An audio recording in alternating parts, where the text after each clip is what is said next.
सही साथियों, देखिए जीएस का प्रैक्टिस सेट है।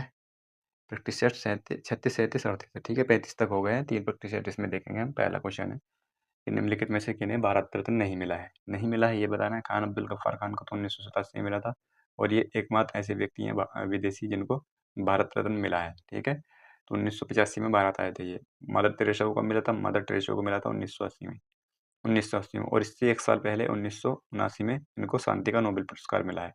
शांति का नोबेल पुरस्कार मिला है। भीमराव अंबेडकर को 1990 में और प्लस साथ में किसको मिला था? Nelson Mandela.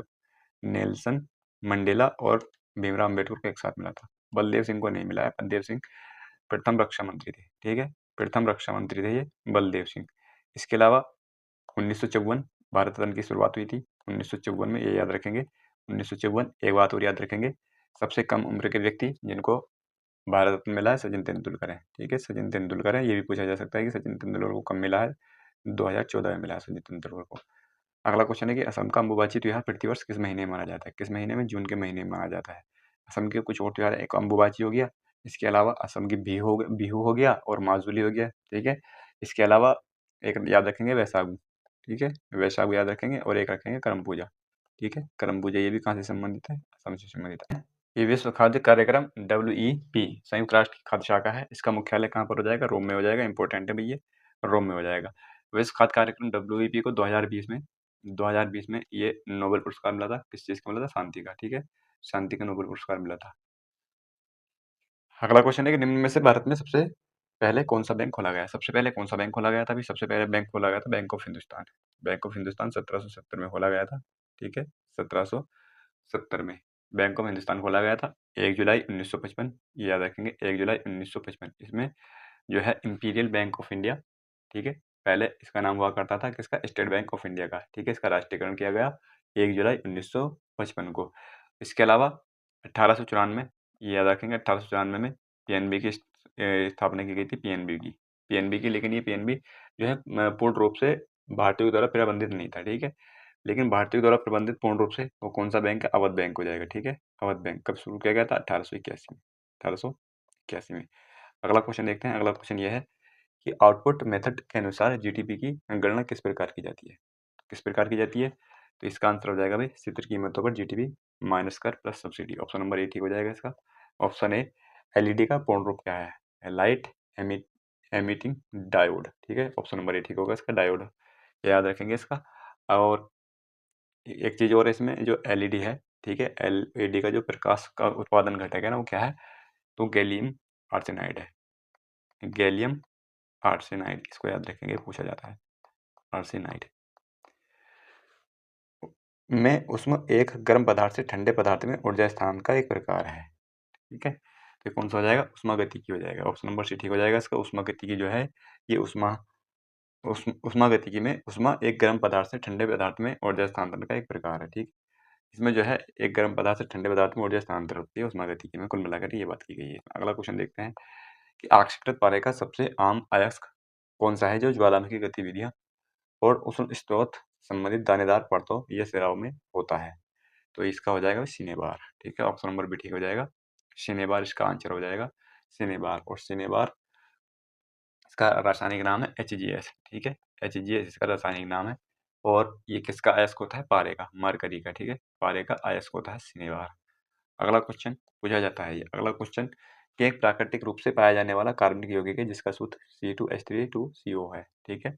तो इसका हो जाएगा भाई, इसका आंसर हो जाएगा ऑप्शन नंबर डी ठीक हो जाएगा, बेंजोफिनोन, ठीक है। ये बेंजोफिनोन है। ये निम्नलिखित में से किसे सेरीकल्चर कहा जाता है?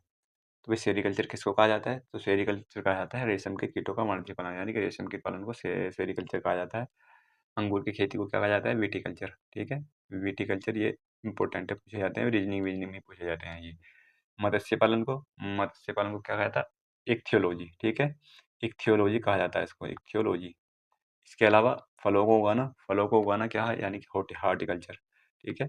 हॉर्टिकल्चर लिख सकते हैं इसको, हॉर्टिकल्चर कहा जाता है, ठीक है। अगला क्वेश्चन देखते हैं। अगला क्वेश्चन है यहाँ पर ये कि निम्नलिखित में से कौन सा रोग कवक के कारण होता है? तो ये क्वेश्चन पिछले पिछले उसमें प्रैक्टिस सेट में भी था।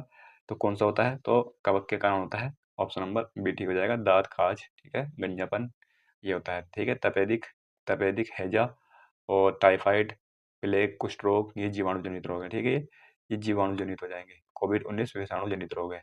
लिंग पूजा का प्रथम स्पष्ट उल्लेख किस पुराण में मिलता है? तो किसमें मिलता है? मत्स्य पुराण मिलता है। मत्स्य पुराण मिलता है, और मत्स्य पुराण जो है तो ये सबसे पुराना पुराण है, सबसे पुराना, ओल्डेस्ट लिखेंगे इसको, ठीक है। ओल्डेस्ट कितने पुराण? 18 पुराण है टोटल, 18 पुराण है। इसके अलावा अगर बात करें सबसे बड़ा पुराण कौन सा है? सबसे बड़ा पुराण तो इसमें नहीं है, सबसे बड़ा पुराण हो जाएगा स्कंद पुराण, ठीक है। स्कंद पुराण ये सबसे पुराना पुराण है, इसको याद रखेंगे, ठीक है। सबसे पुराना ये, और सबसे बड़ा, माफ करना, क्योंकि सबसे पुराना तो मत्स्य हो जाएगा। सबसे बड़ा जो है तो वो कौन सा हो जाएगा? स्कंद पुराण सबसे बड़ा है ये, ठीक है। स्कंद पुराण सबसे बड़ा हो जाएगा, और ये मत्स्य पुराण ये सबसे पुराना है, ठीक है। अगला क्वेश्चन देखते हैं। अरबी यात्री सुलेमान किस शताब्दी के मध्य में भारत आया था? तो इसका आंसर हो जाएगा ऑप्शन नंबर सी ठीक हो जाएगा, ठीक है। ऑप्शन नंबर सी ठीक हो जाएगा। और किसके शासनकाल में आए थे? राष्ट्रकूट शासक थे। कौन? राष्ट्रकूट शासक थे कौन? मोगवर्ष, ठीक है। मोगवर्ष इनके शासनकाल में आया था, मोगवर्ष प्रथम के। एक चीज और है कि इन्होंने जो है ना, जो मिहिर भोज थे, जो राष्ट्रकूट वन के जो सबसे शक्तिशाली शासक कौन हुआ करते थे? मिहिर भोज हुआ करते थे, ठीक है। मिहिर भोज, मिहिर भोज इनको क्या कहा था? इनको कहा था, एक संज्ञा दी थी इसने, तो दी थी बरुआ, ठीक है। बरुआ कहा था, कि पूछा जाता है, बरुआ कहा था, ठीक है। और जो मिहिर भोज है इनको आदिवरा और प्रभास की उपाधि भी दी गई है, यानी कि वरा और बरुआ। बरुआ तो इसने कहा था, तो आदिवरा और प्रभास, ये जो उपाधि है। अगला क्वेश्चन देखते हैं। अगला क्वेश्चन ये है कि निम्नलिखित में से किसने चढ़गांव शस्त्रागार या छापा या चढ़गांव विद्रोह का नेतृत्व किया था? ये इंपोर्टेंट क्वेश्चन है अभी, ठीक है। सूर्यसेन को नाम याद रखना, सूर्यसेन का। सूर्यसेन वो व्यक्ति थे जिन्होंने चढ़गांव शस्त्रागार छापा विद्रोह का नेतृत्व किया था। पहले इन्होंने क्या किया था? इन्होंने जो है 1930 में 1930 में इंडियन रिपब्लिक आर्मी का गठन किया था इन्होंने, ठीक है। 1930 में उसी के साथ मिलकर के इन्होंने चढ़गांव विद्रोह का नेतृत्व किया था, ठीक है। ये छापा मारा था चढ़गांव शस्त्रागार पर। इसके परिणाम ये हुआ था कि 1934 में इनको फांसी दे दी गई थी। भारत का पूर्वी तट कहाँ पर स्थित है? भारत का पूर्वी तट कहाँ पर स्थित हो जाएगा? तो इसका आंसर हो जाएगा भाई दीव केरल, महाराष्ट्र केरल, खंबात की खाड़ी, पूर्वी घाट और बंगाल की खाड़ी। ऑप्शन नंबर डी ठीक हो जाएगा। पूर्वी घाट और बंगाल की खाड़ी में ये है, ठीक है। ओडिशा, आंध्र प्रदेश और तमिलनाडु तक फैला हुआ है ये, ठीक है। इसके अलावा महानदी, महानदी और महानदी के बाद याद रखें गोदावरी, गोदावरी, कृष्णा, कृष्णा और कावेरी, कावेरी, ये नदियां हैं जो कहाँ गिरती हैं? जो बंगाल की खाड़ी में गिरती हैं। अगला क्वेश्चन ये है कि भारत में निम्नलिखित में से किस प्रकार की मृदों को, यानी कि मिट्टी को स्थानीय स्तर पर रेगुर काली मिट्टी को कहा जाता है, ठीक है। ऑप्शन नंबर ए ठीक हो जाएगा इसका, काली कपासी मिट्टी। अगला क्वेश्चन यह है कि भारत के राष्ट्रपति का चुनाव निर्वाचक मंडल द्वारा किया जाता है, जिसमें के सदस्य शामिल होते हैं? संसद के दोनों सदन शामिल होते हैं, लोकसभा और राज्यसभा, ठीक है। निर्वाचित और मनोनीत दोनों सदस्य शामिल होते हैं। 63 में राष्ट्रपति और 66 में इसका चुनाव है, ठीक है। अगला क्वेश्चन देखते हैं। अगला क्वेश्चन यह है कि राज्य के नीति निर्देश सिद्धांतों के बारे में निम्नलिखित में से कौन सा कथन सही है? कौन सा कथन सही हो जाएगा? तो इसका हो जाएगा ऑप्शन नंबर बी ठीक हो जाएगा, ठीक है। पेज 36 से 51 तक है। भारत के राष्ट्रपति और राज्यसभा के सदस्यों का नामांकन 12, ठीक है। ऑप्शन नंबर बी ठीक हो जाएगा, 12। आर्टिकल 37 में क्या है भाई? आर्टिकल 37 इंपॉर्टेंट है। आर्टिकल 37 में एक बात की गई है कि ये जो नीति निर्देशक यानी कि डीपीएसपी हैं, ये न्यायालय द्वारा प्रवर्तनीय नहीं है। ये आर्टिकल 37 में बात की गई है, याद रखना है इसको। अगला क्वेश्चन यहाँ पर यह है कि भारतीय संविधान केंद्र सरकार को कितने प्रकार की निधियां प्रदान करती है? कितने प्रकार की? बहुत से बच्चे दो लगा देंगे तुरंत। आकस्मिक निधि और संचित निधि, ये दो लगा देंगे ना, है ना। तो ये नहीं है, तीन है इसका आंसर जो होगा। इसका आंसर होगा ऑप्शन नंबर बी ठीक हो जाएगा, तीन। तो तीन निधियां कौन कौन सी हैं? ये दो तो यही हो जाएंगी। एक तो संचित निधि हो जाएगी, संचित निधि ये किसमें है? 266 में है, 266। और इसके अलावा जो दूसरी है वो लोक लेखा खाता होती है, ठीक है। लोक लेखा, लोक लेखा, ये क्या लिखा गया? लोक लोक दोबारा लोक लेखा खाता, ये किसमें है? ये भी 266 में है, लेकिन इसमें क्लोज है 266 दो, हालांकि ये 266 एक होता है, 266 दो। और जो तीसरी है वो होती है आकस्मिक निधि, ठीक है। आकस्मिक निधि होती है, तो ये किसमें है? 267 में, ठीक है। ये तीन है, तीन निधियां होती हैं ये। अगला क्वेश्चन है यहाँ पर कि लोक लेखा समिति में, इसके लोक लेखा समिति के बारे में तो बहुत ज्यादा बात हो चुकी है। 15 और 7 होते हैं, ठीक है, 15 और 7। इसके अलावा प्राक्कलन समिति में 30 होते हैं, 30 के 30 लोकसभा से होते हैं। प्राक्कलन समिति और लोक लेखा समिति, इनकी स्थापना की बात की स्थापना की बात बताई थी, वो याद रखना है कि लोक लेखा की तो हुई थी 1921 में और इसकी 1950 में, ठीक है? 1950 में स्थापना हुई थी। ये दोनों डेट याद रखना।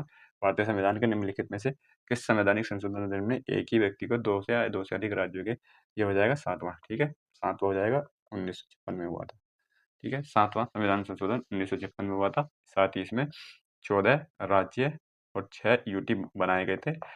किसके द्वारा? राज्य पुनर्गठन आयोग के द्वारा, जो कि फजल आली आयोग के नाम से भी जाना जाता है। अगला क्वेश्चन यह है कि भारत के संविधान का निम्नलिखित में से कौन सा अनुच्छेद यह घोषणा करता है कि सर्वोच्च न्यायालय एक अभिलेख न्यायालय है? ऑप्शन नंबर ए ठीक हो जाएगा, 129, ठीक है? 129 ऐसा है। 111 में क्या है भाई? 111 इंपॉर्टेंट है। 111 में मैंने बताया था विधेयकों पर राष्ट्रपति की जो अनुमति होती है, यानी कि वीटो पावर्स, ठीक है, वही है इसमें। 135 और 119 इंपॉर्टेंट नहीं है। अगला क्वेश्चन यहाँ पर, निम्नलिखित में से कौन सा कथन भारत के महान्यायवादी के संबंध में सही है? तो महान्यायवादी के संबंध में सही है, वह संसद के सत्र में भाग ले सकता है। बिल्कुल भाग तो ले सकता है भाई, संसद के सत्र में भाग ले सकता है, यही हो जाएगा। वह संसद की संयुक्त बैठक में भाग नहीं ले सकता, वह प्रस्ताव और में मतदान नहीं कर सकता वो, ठीक है? तो ये ठीक हो जाएगा। और किसमें है ये? महान्यायवादी क्षेत्र में है और इसके अधिकार किसमें है? आर्टिकल 88 में, ठीक है? अधिकार आर्टिकल 88 में। और मतदान भाग लेने के बारे में ही बात की गई है 88 में। निम्नलिखित में से मूल अधिकारों का संरक्षक कौन है? मूल अधिकारों का संरक्षक कौन? न्यायपालिका है, ठीक है? आर्टिकल 32 के अनुसार। अगला क्वेश्चन यहाँ पर यह है, और 226 में राज्य की न्यायपालिका यानी कि राज्य न्यायालय, हाई कोर्ट। भारत में किस राज्य में महिला मुख्यमंत्री कभी नहीं बनी? कभी नहीं बनी, किसमें नहीं बनी भाई? तो भाई तमिलनाडु में तो जयललिता बनी थी, राजस्थान में वसुंधरा राजे और उत्तर प्रदेश में तो सुचेता कृपलानी, मायावती, ठीक है? तो महाराष्ट्र ऐसा राज्य हो जाएगा जिसमें कोई महिला मुख्यमंत्री नहीं बनी। नौसेना, सैन्य और वायुसेना का काम भारत के संविधान की 7वीं अनुसूची में दी गई सूची में सूचीबद्ध है। नौसेना, सैन्य, ये तो बहुत आसान है भाई, केंद्र के विषय हैं ये। भारत में त्रिस्तरीय पंचायती राज प्रणाली का प्रस्ताव किसने पेश किया था? त्रिस्तर का किया था बलवंत राय मेहता समिति ने 1957 में। 1957 में ही रिपोर्ट दी थी इन्होंने। अशोक मेहता समिति ने त्रिस्तरीय, ठीक है, 2 स्तर की। तो यही देख लेंगे इसको। अगला क्वेश्चन देखते हैं। अगला क्वेश्चन यहाँ पर यह है कि भारत को अर्ध संघ के रूप में किसने वर्णित किया था? अर्ध संघ के रूप में किसने वर्णित किया था? तो ये इसका आंसर हो जाएगा केसी वियर, ठीक है? केसी वियर ने। ऑप्शन नंबर डी ठीक हो जाएगा इसका, ऑप्शन नंबर डी।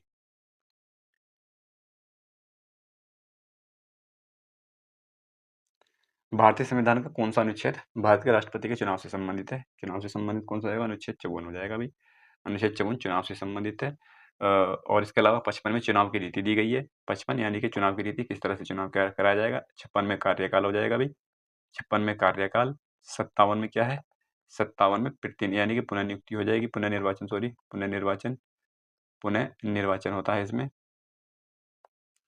पुनर्निर्वाचन। और इसके अलावा 58 में योग्यता हो जाएगी, 58 में योग्यता। और 59 में सेवा शर्तें हो जाएगी, सेवा शर्तें। और इसके अलावा 60 में आ जाएगी शपथ, 61 में महाभियोग।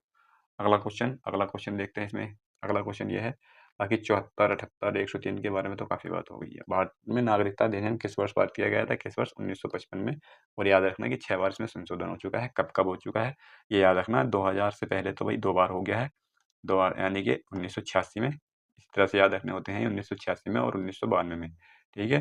तो ये इस दशक में हुआ था, 1992 और 1986 में। इसके अलावा 2000 के बाद हो चुका है 4 बार। कब कब? 2003 में, 2003, 2005, 2015 और 2019, ठीक है? तो ये टोटल 6 बार संशोधन हो चुका है। अगला क्वेश्चन यहाँ पर यह है कि सेवानिवृत्त होने वाले उपराष्ट्रपति का कार्यकाल समाप्ति से पहले नया उपराष्ट्रपति कब तक चुना जाना चाहिए? तो भाई कार्यकाल समाप्ति से पहले चुना जाना चाहिए, राष्ट्रपति के बारे में बात की गई है तो, ठीक है? ऑप्शन नंबर सी ठीक हो जाएगा, कार्यकाल समाप्ति से पहले। और यही बात की गई है आर्टिकल 68 में। आर्टिकल 68 में जो है वो चुनाव की समय और रिक्ति से संबंधित है, ठीक है? आर्टिकल 63 में मैंने बताया उपराष्ट्रपति निर्वाचन प्रक्रिया वही है। 66 में है, 67 में इसका कार्यकाल है, ठीक है? 67 में उपराष्ट्रपति का कार्यकाल है। बीएनएस में किशोर या महिला को बेचने से संबंधित अपराध आईपीसी के मुकाबले हटाया गया, केवल जुर्माना रखा गया, सजा अधिक कठोर की गई। तो इसका आंसर हो जाएगा ऑप्शन नंबर सी ठीक हो जाएगा, ये सजा अधिक कठोर की गई, ठीक है? तो ये भी जानना जरूरी है, किस में है ये, पहले किस में हुआ करता था ये? तो पहले आईपीसी की 372 में हुआ करता था, ठीक है? आईपीसी 372 में, लेकिन हमें याद रखना है बीएनएस में अब ये 98 में है, ठीक है? धारा 98 में याद रखना, धारा 98 में। अगला क्वेश्चन यहाँ पर ये है बालक जो होना चाहिए 18 वर्ष से कम का होना चाहिए बीएनएस के अनुसार। ठग शब्द को बीएनएस 2023 की निम्नलिखित में से किस धारा में परिभाषित किया गया है? तो ठग धारा को किसमें परिभाषित, ठग को भाई इसमें तो कोई सी नहीं हो जाएगी ठग, तो भाई 318 होनी चाहिए थी। ठीक है, 318 होनी चाहिए थी कि 318 में जो है 318 में ही दे रखा है कि तो ठग से संबंधित ही कुछ 318 में दे रखा है, बाकी 30 में से कोई सा है नहीं, तो ऑप्शन नंबर डी ठीक होगा इसका, इनमें से कोई नहीं। एक पुलिस अधिकारी ए बी को यातना देता है ताकि बी यह स्वीकार कर ले कि उसने अपराध किया है, बीएनएस की किस धारा के अंतर्गत अपराध का दोषी है। तो ये इंपॉर्टेंट है भाई, ये इंपॉर्टेंट है, इसका पहले ठीक हो जाएगा 119 का सेक्शन 1। ठीक है, सेक्शन 1 119 का गिलोज गिलोज 1 हो जाएगा इसका। अगला क्वेश्चन है यहाँ पर 36वां कि वर्ष में सूचना प्रौद्योगिकी अधिनियम 2000 के प्रमुख संशोधनों को यानी कि संशोधन किया गया था इसका 2000 का संशोधन 2008 में किया गया था। ठीक है, ऑप्शन नंबर बी ठीक हो जाएगा इसका, इंपॉर्टेंट है, ये संशोधन भी पूछे जाते हैं बहुत अधिक। अगला क्वेश्चन यहाँ पर यह है कि राष्ट्रीय सुरक्षा अधिनियम के तहत नियुक्त किए गए व्यक्ति की अस्थायी रिहाई अधिनियम की धारा किसमें की गई है? अस्थायी रिहाई हो जाएगी धारा 15 में, धारा 15 में हो जाएगी। इसके अलावा धारा 13 को याद रखना, धारा 13 में क्या है, इसके लिए किसी व्यक्ति को अधिकतम 12 महीने के लिए निरोध में किया जा सकता है, यानी नजरबंद किया जा सकता है, ये बात की गई है, अधिकतम 12 महीने के लिए। लेकिन 3 महीने से अधिक की अनुमति लेनी भी जरूरी होगी, किससे भाई? सलाहकार बोर्ड से। 3 महीने से अधिक के लिए विशेष परिस्थिति में कर सकते हैं 3 महीने से अधिक के लिए, लेकिन 3 महीने से अधिक के लिए नजरबंद करने के लिए किसकी अनुमति की आवश्यकता पड़ेगी? ये पड़ेगी सलाहकार बोर्ड की। सलाहकार बोर्ड किसमें है? धारा 9 में। ठीक है, धारा 9 में है। मोटर वाहन अधिनियम 1988 एक दर्दनाक चोट के बाद 1 घंटे तक चलने वाली समय अवधि को के रूप में मान्यता देता है। तो ये है भाई द गोल्डन आवर। ठीक है, ऑप्शन नंबर डी ठीक होगा इसका। ठीक है, इसको पढ़ लेंगे एक बार, इसको पढ़ते ही समझ में आ गया क्या है ये। द गोल्डन आवर है कि अवधि को एक रूप में देता है जिस दौरान तत्काल चिकित्सा देखभाल प्रदान करके मृत्यु को टालने की उच्चतम संभावना होती है, तो द गोल्डन आवर का नाम दिया गया है इसको। ठीक है, अगला क्वेश्चन देखते हैं। अगला क्वेश्चन यहाँ पर यह है कि सूचना प्रौद्योगिकी 2000 में कंप्यूटर की परिभाषा, ये इंपॉर्टेंट क्वेश्चन है। ठीक है, ये इंपॉर्टेंट है, तो कंप्यूटर की जो परिभाषा वो आई में है। ठीक है, कंप्यूटर आई में हो जाएगा। अगला क्वेश्चन है कि कृषि यानी कि इसका आखिरी क्वेश्चन है इस वाले प्रैक्टिस सेट का, कृषि आय एग्रीकल्चर इनकम को कुल आय में शामिल नहीं किया जाता है। यह प्रावधान आयकर अधिनियम 1961 के किस धारा के अंतर्गत आता है? तो किस धारा के अंतर्गत आता है? तो ये आता है भाई 10। ऑप्शन नंबर बी ठीक हो जाएगा, ऑप्शन नंबर बी। अगला देखेंगे, अगला प्रैक्टिस सेट है ये 37वां प्रैक्टिस सेट है। पहला क्वेश्चन, विकेंद्रीकरण प्रणाली की सिफारिश किसने की थी? तो विकेंद्रीकरण प्रणाली की सिफारिश किसने की थी भाई? तो ये की थी बलवंत राय मेहता ने। ऑप्शन नंबर सी ठीक हो जाएगा, फेमस क्वेश्चन है। 1957 में रिपोर्ट सौंपी थी इन्होंने, 1957 में। ठीक है, 1957 में। राज्य लोक सेवा आयोग का अध्यक्ष किसके द्वारा नियुक्त किया जाता है? तो राज्य लोक सेवा आयोग का जो अध्यक्ष नियुक्त किया जाता है राज्यपाल के द्वारा, राज्यपाल के द्वारा नियुक्त किया जाता है। ठीक है, आर्टिकल है 316, 316, 316 का एक कर लेंगे। ठीक है, इसके अलावा उनको हटाने का अधिकार केवल राष्ट्रपति को है, आर्टिकल 317 के अनुसार। ठीक है, ये बात याद रखेंगे, 317 में राष्ट्रपति हटा सकता है और उनको यानी कि नियुक्त कौन करता है? राज्यपाल नियुक्त कर सकता है। अगला क्वेश्चन यहाँ पर यह है कि लीड बैंक योजना का प्रमुख उद्देश्य है कि बड़े बैंक प्रत्येक जिले में अपने कार्यालय खोलने का प्रयास करेंगे। तो भाई इसका आंसर हो जाएगा, इसका आंसर हो जाएगा भाई ऑप्शन नंबर सी ठीक हो जाएगा, बैंक सघन विकास के लिए पृथक पृथक जिलों को अपनाएं। लीड बैंक योजना का यही उद्देश्य है कि बैंक सघन विकास के लिए अलग अलग जिलों को अपनाएं, यही इसका आंसर हो जाएगा, ऑप्शन नंबर सी ठीक हो जाएगा। भारत का संविधान है आंशिक रूप से कठोर, आंशिक रूप से लचीला है। ठीक है, ऑप्शन नंबर ए ठीक हो जाएगा इसका। अगला क्वेश्चन देखते हैं। अगला क्वेश्चन यहाँ पर है कि निम्न में से कौन सा वाद उच्चतम न्यायालय की पूर्ण न्यायपीठ जिसमें 13 न्यायमूर्ति थे द्वारा निर्णित किया गया? ठीक है, उच्चतम न्यायालय की पूर्ण न्यायपीठ जिसमें 13 न्यायमूर्ति थे। ठीक है, तो भाई ये तो एक बहुत अलग सा क्वेश्चन आ गया, लेकिन ये इंपॉर्टेंट है। ठीक है, इंपॉर्टेंट है, केशवानंद भारती बनाम केरल राज्य में था ये। ठीक है, 13 न्यायमूर्ति थे इसमें, ऑप्शन नंबर डी ठीक हो जाएगा इसका। ठीक है, ऑप्शन नंबर डी ठीक हो जाएगा। और इन्होंने जो बहुमत दिया था वो 7-6 के निर्णय से दिया था, ये भी याद रखेंगे। ठीक है, जब इतनी बात याद है तो इतनी भी याद रखना, 7-6 के बहुमत से निर्णय दिया था इन्होंने। निर्णय क्या था भाई इनका? निर्णय ये था कि मूल अधिकारों में जो है संशोधन किया जा सकता है क्योंकि वो अ, संविधान का हिस्सा है। ठीक है, सिवाय उसके जो मूल ढांचा है उसमें संशोधन ना हो, मूल ढांचा परिवर्तित ना हो। ठीक है, इससे विपरीत इससे पहला गोलकनाथ का जो मामला था इसमें एक बात की गई थी कि इसमें संशोधन नहीं किया जा सकता क्योंकि वो हिस्सा नहीं है। अगला क्वेश्चन ये है कि निम्नलिखित में से किस भारतीय राज्य में विधान परिषद है? तो ये बताया था 6 राज्यों में विधान परिषद है, 6 के 6 मैंने बताए थे, ऑप्शन नंबर डी ठीक हो जाएगा। ठीक है, 2-3 बार मैंने बता दिया। अगला क्वेश्चन यहाँ पर ये है, और किस तरह से बताए थे मैंने, देखो यहाँ पर बता रहा हूँ कि मैंने इस तरह से बताए थे। देखो, महाराष्ट्र लेंगे सबसे पहले, महाराष्ट्र के पास वाले ले लेंगे कर्नाटक, ठीक है, इस तरह से मैंने बताए थे। आंध्र प्रदेश ले लेंगे, आंध्र प्रदेश के पास वाले ले लेंगे तेलंगाना, ठीक है, तेलंगाना। बिहार ले लेंगे, बिहार के पास वाले ले लेंगे उत्तर प्रदेश, या उत्तर प्रदेश के पास वाले ले लेंगे, ठीक है, तो ये हो जाएगा। तो आंध्र प्रदेश में है विधान परिषद। अगला क्वेश्चन यहाँ पर ये है, नेद्रा रोग नामक बीमारी है। नेद्रा रोग जो नामक बीमारी है वो विटामिन ए की कमी से होती है, शरीर में कैल्शियम की रक्तचाप बढ़ने से, ट्रिपेनोसोमा नामक एक कोष के जीभ से, ठीक है, यही हो जाएगा। ऑप्शन नंबर डी ठीक हो जाएगा इसका, ठीक है, ऑप्शन नंबर डी ठीक हो जाएगा। अगला क्वेश्चन, भारत में चंद्रा और भागा नदियाँ किस क्षेत्र में बहती है? चंद्रा और भागा नदी किस क्षेत्र में बहती है? तो भाई ये बहती है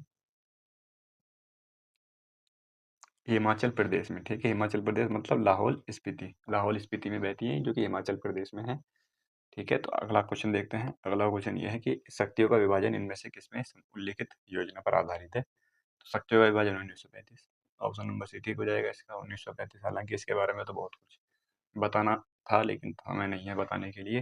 भारतीय संविधान के निम्नलिखित में से किस अनुच्छेद के तहत राष्ट्रीय अनुसूचित जाति आयोग की स्थापना की गई थी? तो राष्ट्रीय अनुसूचित जाति आयोग 338 में, ठीक है, ऑप्शन नंबर सी ठीक हो जाएगा। 338 में स्थापना की गई थी, यानी कि 338 में रखा गया है। 338 बी में 102वां संविधान संशोधन था 2018 का, ठीक है। इसके अलावा एससी एसटी एससी और एसटी को भी इसी में रखा गया है। 338 में तो हो जाएगा एससी आयोग, और 338 ए में हो जाएगा एसटी आयोग, ठीक है। इनको जो है 2004 में यानी कि ये था 89वां संविधान संशोधन था, जो कि 2003 में हुआ था, इसमें अलग अलग कर दिया गया था इन दोनों को।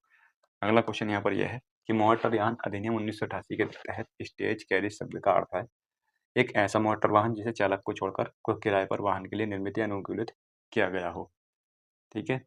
तो भाई इसका आंसर हो जाएगा 6 से अधिक यात्रियों, यानी कि चालक को छोड़कर 6 से अधिक यात्रियों को किराए पर वाहन के लिए निर्मित या अनुकूलित किया गया हो, ठीक है। स्टेज कैरिज शब्द का अर्थ यही है कि 6 से अधिक यात्रियों को किराए पर वाहन के लिए निर्मित या अनुकूलित किया गया हो। तो इसमें 6 से अधिक का याद रखेंगे, ऑप्शन नंबर ए ठीक हो जाएगा इसका। अगला क्वेश्चन यहाँ पर यह है कि इंपॉर्टेंट क्वेश्चन है भाई ये, ठीक है, इंपॉर्टेंट। अगला क्वेश्चन है यहाँ पर कि एमसी मेहता बनाम भारत संघ 1986 मामला किससे संबंधित है, ठीक है। तो भाई ये किससे संबंधित हो जाएगा? तो ये संबंधित हो जाएगा भाई ओलियस गैस रिसावर कंपनी की जिम्मेदारी, ठीक है, ऑप्शन नंबर ए ठीक हो जाएगा यहाँ पर, ठीक है, ऑप्शन नंबर ए ठीक हो जाएगा। अगला क्वेश्चन यहाँ पर यह है कि डाउन सिंड्रोम एक आनुवंशिक विकार है जो होता है, किससे होता है डाउन सिंड्रोम? तो ये होता है, ऑप्शन नंबर ए ठीक हो जाएगा इसका, गुणसूत्रों की संख्या में परिवर्तन के कारण, गुणसूत्रों में परिवर्तन, संख्या में परिवर्तन के कारण होता है डाउन सिंड्रोम, ठीक है। अगला क्वेश्चन है कि इसमें राष्ट्रीय पिछड़ा वर्ग आयोग की स्थापना कब हुई थी? तो 1993 में हुई थी, ठीक है, इसकी स्थापना 1993 में हुई थी। हालांकि उस समय जो है संवैधानिक दर्जा नहीं मिला था, संवैधानिक दर्जा इसको 2018 में मिला है, ठीक है। ये बात मैंने अभी बताई थी 102वां संविधान संशोधन 2018 के द्वारा। अगला क्वेश्चन यहाँ पर यह है कि स्वदेशी आंदोलन के दौरान आमार सोनार बांग्ला गीत किसने लिखा था? तो ये लिखा था रविंद्रनाथ टैगोर ने 1905 में, ठीक है, जब बंगाल विभाजन का विरोध शुरू हुआ था तो तभी इन्होंने लिखा था ये। अगला क्वेश्चन हो जाएगा यहाँ पर कि बराका परमाणु ऊर्जा संयंत्र का पहला परमाणु ऊर्जा केंद्र है। तो बराका परमाणु ऊर्जा संयंत्र जो है कहाँ ये पहला और परमाणु ऊर्जा केंद्र है, यानी कि संयुक्त अरब अमीरात यूएई का, ठीक है, ऑप्शन नंबर सी ठीक हो जाएगा इसका। अगला क्वेश्चन है स्वेज नहर किन दो जल निकायों को जोड़ती है? तो स्वेज नहर किनको जोड़ती है भाई? लाल सागर और भूमध्य सागर को जोड़ती है, यानी कि ऑप्शन नंबर भी ठीक हो जाएगा इसका, भूमध्य सागर और लाल सागर को जोड़ती है। इसके इतर अगर बात करें काला सागर और भूमध्य सागर,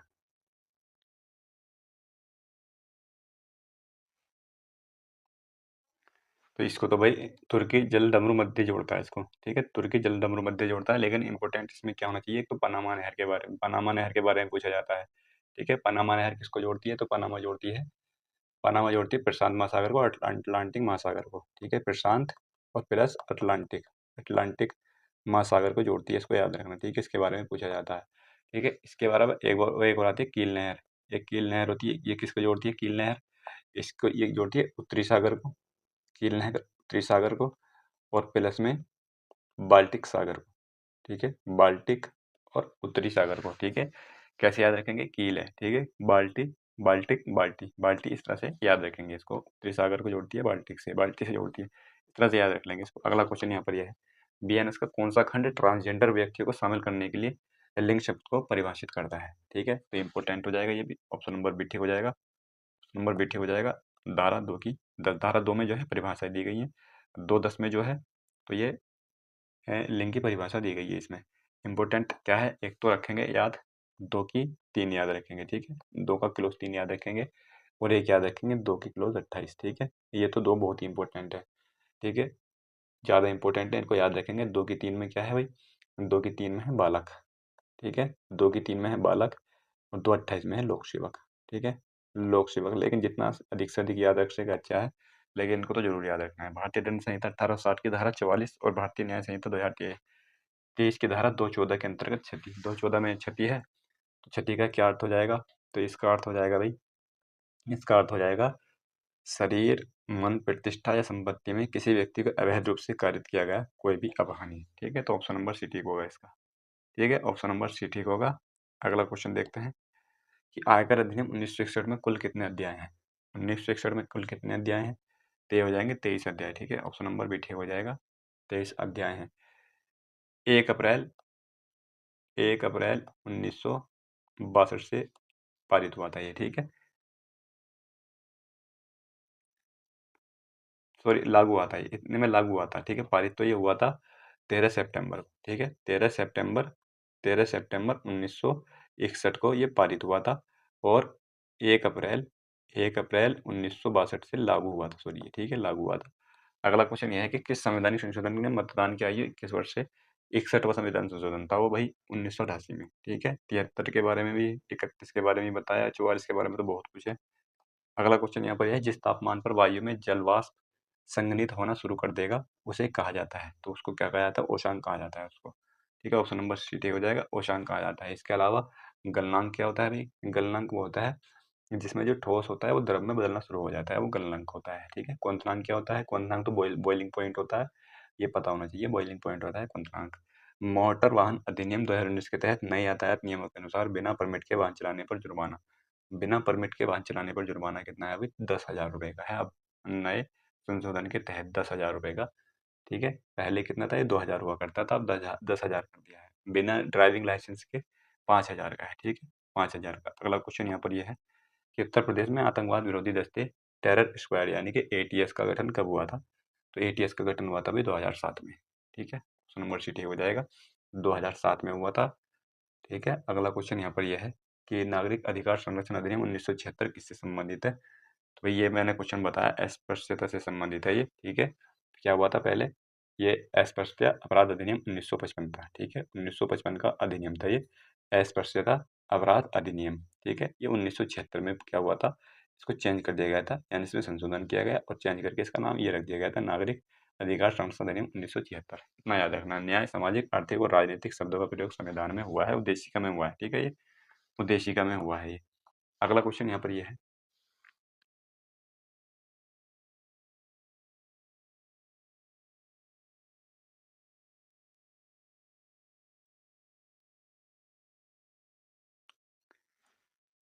इस क्वेश्चन के अनुसार तो क्योंकि राज्य के निधि निधि निर्देशक यानी कि डीपीएस में भी तो हुआ है, सामाजिक का भी, आर्थिक का हुआ है, राजनीतिक का, न्याय का भी हुआ है, तो ये तो डीपीएस में भी हुआ और उद्देशिका में भी हुआ, तो ऑप्शन नंबर डी ठीक होगा इसका। ठीक है, हुआ तो उद्देशिका में भी है, लेकिन ये साथ साथ अगर ये दे रखा है तो फिर इसमें भी हुआ है। ठीक है, मैंने ऑप्शन नहीं देखे थे, तो ऑप्शन नंबर डी ठीक होगा इसका। अगला क्वेश्चन यहाँ पर ये है, निम्नलिखित कथनों पर विचार कीजिए, शून्यकाल का उल्लेख संसदीय प्रक्रिया के नियमों में है, नियमों में तो नहीं है। ठीक है, शून्यकाल का जो उल्लेख है ना वो संसद की प्रक्रिया के नियमों में नहीं है। शून्यकाल प्रश्नकाल के तुरंत के बाद शुरू होता है, बिल्कुल ये बात ठीक है। शून्यकाल जो होता है प्रश्नकाल के तुरंत बाद का समय होता है। शून्यकाल भारत की संसद की नवीन देन है, बिल्कुल ठीक है, नवीन देन है, 1962 से प्रचलित है ये। ठीक है, तो इसका हो जाएगा 2 और 3, केवल 2 और 3, ऑप्शन नंबर बी ठीक होगा इसका। अवैध कैद के लिए बंदी प्रत्यक्षीकरण। अगला क्वेश्चन यहाँ पर यह है कि अधिकृत रूप से स्वतंत्रता की घोषणा करते हुए भारतीय राष्ट्रीय कांग्रेस ने किस तारीख को स्वतंत्रता दिवस, ये 26 जनवरी 1930 को। ठीक है, 26 जनवरी 1930 को, यानी कि 1929 के अधिवेशन में, जवाहरलाल नेहरू लाहौर अधिवेशन में, उसमें इन्होंने ये संकल्प लिया था। पुरी में पुरुषोत्तम जगन्नाथ मंदिर के निर्माण का संबंध किस राजवंश से है भाई, पुरी में जगन्नाथ मंदिर का था, ये गंगवंश से हो जाएगा। ठीक है, क्वेश्चन है। ठीक है, ये इंपॉर्टेंट क्वेश्चन है, इसको इंपॉर्टेंट लिख लेंगे भाई। ठीक है, इंपॉर्टेंट क्वेश्चन लिखेंगे इसको। तो यहाँ पर धारा 67 बी में, धारा 67 बी में क्या है, 67 बी में है जो असली सामग्री होती है उससे प्रकाशन से संबंधित है। ठीक है। 66 ए को तो भाई न्यायालय ने जो है अवैध घोषित कर दिया है। 66 सी में क्या है? 66 सी में हो जाएगा भाई पहचान चोरी। 66 सी पहचान चोरी मतलब ये हो जाएगा कि किसी का पासवर्ड चुरा लेना, ठीक है? और इलेक्ट्रॉनिक से मतलब हस्ताक्षर, ठीक है? या पासवर्ड चुराना ना, ये चीज़ें इसमें होती हैं इसमें। 66 ई में क्या है भाई? 66 ई में हो जाएगा गोपनीयता का उल्लंघन। यानी कि भाई अब मैं इसको बताऊँ कि जैसे किसी के प्राइवेट अंग हैं, उनकी तस्वीरों को जो है उसकी बिना अनुमति के प्रसारित कर दिया, ठीक है? यही होता है इसमें 66 ई में, ठीक है? ये भी एक इम्पोर्टेंट धारा है। धारा 72 में क्या है? 72 में है भाई एक ही बचा, गोपनीयता जानकारी का अनधिकृत प्रकाशन हो जाएगा, ठीक है? तो इसका ये ध्यान रखना है इनको भी और इसको भी, यानी कि सभी इंपॉर्टेंट धाराएं हैं ये, वेरी वेरी इंपॉर्टेंट। तो इसका ऑप्शन नंबर ए ठीक हो जाएगा, ठीक है? ऑप्शन नंबर ए ठीक हो जाएगा। एक का भी मिल रहा है यहाँ पर, और इसमें भी मिल रहा था, तो 2 का ये मिल रहा है, ठीक है? यही हो जाएगा। अगला क्वेश्चन यहाँ पर है, प्राधिकार अधिकारी किसी व्यक्ति के वाहन को जब्त कर सकता है यदि व्यक्ति के पास वैध परमिट या पंजीकरण नहीं है। यही हो जाएगा, ऑप्शन नंबर ए ठीक हो जाएगा। अगला क्वेश्चन ये है कि परमाणु के नाभिक में कौन से मूल कण होते हैं? मूल कण होते हैं प्रोटॉन और न्यूट्रॉन होते हैं, ठीक है? ऑप्शन नंबर सी ठीक होगा। प्रोटॉन और न्यूट्रॉन, इनको क्या कहा जाता है? न्यूक्लियॉन्स कहा जाता है इनको, ठीक है? न्यूक्लियॉन्स। अगला क्वेश्चन यहाँ पर यह है कि वर्चुअल मेमोरी का आकार निर्भर करता है डाटा बेस पर, डाटा डिस्क स्पेस पर या एड्रेस लाइन पर, ठीक है? तो इसका आंसर हो जाएगा ऑप्शन नंबर ए ठीक हो जाएगा, एड्रेस लाइन पर निर्भर करता है। क्षेत्रफल के क्रम में भारत के 3 बड़े राज्य हैं, तो 3 बड़े राज्य कौन से हो जाएंगे? तो सबसे क्षेत्रफल के हिसाब से तो राजस्थान का पहले स्थान आएगा, तो ऑप्शन नंबर ए ठीक हो जाएगा। राजस्थान के बाद मध्य प्रदेश, फिर महाराष्ट्र का, ठीक है? और जनसंख्या में उत्तर प्रदेश का स्थान है। वर्चुअल मेमोरी का आकार निर्भर करता है, तो ये क्वेश्चन तो भी रिपीट हो गए हैं दोनों। अगला क्वेश्चन यह है कि भारत में स्वतंत्रता के पश्चात प्रथम मंत्रिमंडल का कानून मंत्री कौन था? तो कानून मंत्री कौन थे भाई? तो कानून मंत्री भीमराव अम्बेडकर थे। भीमराव अम्बेडकर और कानून मंत्री, यानी कि जो 1946 में अंतरिम सरकार बनी थी 1946 में, तो उसमें कौन थे? तो उसमें जोगेंद्र नाथ मंडल थे, इनको याद रखना, जोगेंद्र नाथ मंडल। जोगेंद्र नाथ मंडल कहाँ से, किस तरफ से थे ये भाई मुस्लिम लीग की तरफ से थे, इनको याद रखना, नाम सीधे याद रखना कि मुस्लिम लीग से थे ये। राष्ट्रपति भवन को द्वारा डिजाइन किया गया था। राष्ट्रपति भवन को एडवर्ड एडविन लुटियंस, ठीक है? ये दिया भाई, एडविन लुटियंस के द्वारा ये इसका डिजाइन किया गया था, ठीक है? 1912 से लेकर के 1929 तक चला था इसका निर्माण कार्य, ठीक है? 1929 में बनकर के तैयार हुआ था। अगला क्वेश्चन है यहाँ पर कि भारतीय न्याय संहिता बीएनएस की धारा 18 के अनुसार यदि कोई कार्य दुर्घटनावश हो जाए लेकिन व्यक्ति का कोई आपराधिक इरादा न हो, व्यक्ति का या आपराधिक इरादा नहीं था, दुर्घटनापूर्वक अपराध नहीं माना जाएगा ये, ठीक है? अपराध नहीं माना जाएगा, तो 38 का बी ठीक हो जाएगा इसका। 38 का भी धारा 18 में ये बात की गई है बीएनएस के अनुसार। महिला विश्व कप 2025 का आयोजन किस देश में किया गया, जिसके लिए आईसीसी ने आई विल टू विन अभियान शुरू किया था? भारत और श्रीलंका, ऑप्शन नंबर बी ठीक हो जाएगा। भारत और श्रीलंका में 2025 का महिला विश्व कप का आयोजन किया गया था।